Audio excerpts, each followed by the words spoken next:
Good morning, AIM Global. Andito ako ngayon sa Metro Walk, isa sa pinakamalaking branch ng Buddha. At kasama ko ngayon ang isa sa pinakasikat, isa sa ginagalang sa industriya ng showbiz, ang King of Talk, Mr. Boy Abunda. Naku, maraming salamat. And welcome to Buddha. Magandang umaga po sa lahat ng ating mga kaibigan sa AIM Global.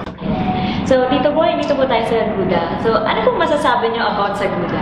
Ang dami kong nababasa eh. Anak ng Tokwat Baboy. I got a feeling. Unang-una, pagka-restaurant kasi pinag-uusapan, importante yung pagkain. Katatapos lang natin kumain pareho. Ang sarap-sarap talaga. First time ko subukan yung kangkong. Ang sarap. Of course, my favorite ay Boy's Bistec. Pero dito sa Buddha, para kang kumain sa sarili mong bahay. It's really food na ipiniprepare ng mahal mo sa buhay. Kasi naniniwala ako na ang pagkain inihahanda at niluluto with a lot of love ay iba ang lasa. Yun nga, parang kanina sabi ko, I'm not gonna eat much.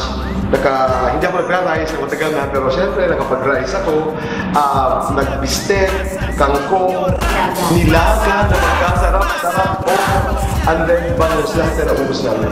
Wow! Ikaw, ano siya tayo? Kanina nag-aros caldo ko. Sarap, no? Almost, ganun siya kasarap. Totoo po yan. Sulit na sulit pa. Pag natikman mo, masasabi mo talagang Buddha! Yun talaga yung masasabi mo. Totoo yun. So, dito po tayo sa Meteor Rally at congratulate nyo naman po yung mga bagong awardees sa AIM Global. Congratulations sa Global Ambassadors at sa mga bumubuo ng Millionaires Club. Congratulations, mabuhay po kayo at sana po'y lahat po tayo maging matagumpay para sa isang matagumpay na buhay at bayan.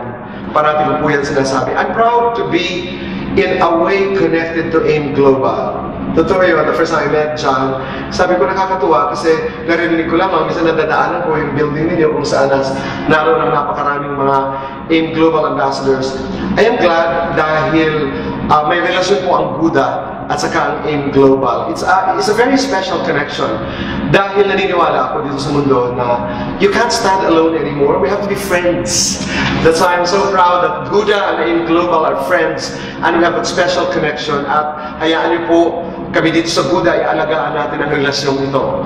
Thank you for the friendship and thank you for being part of our family as Buddha is part of AIM Global. Thank you po, Tito Boy. Salamat. Thank you very much. Thank you.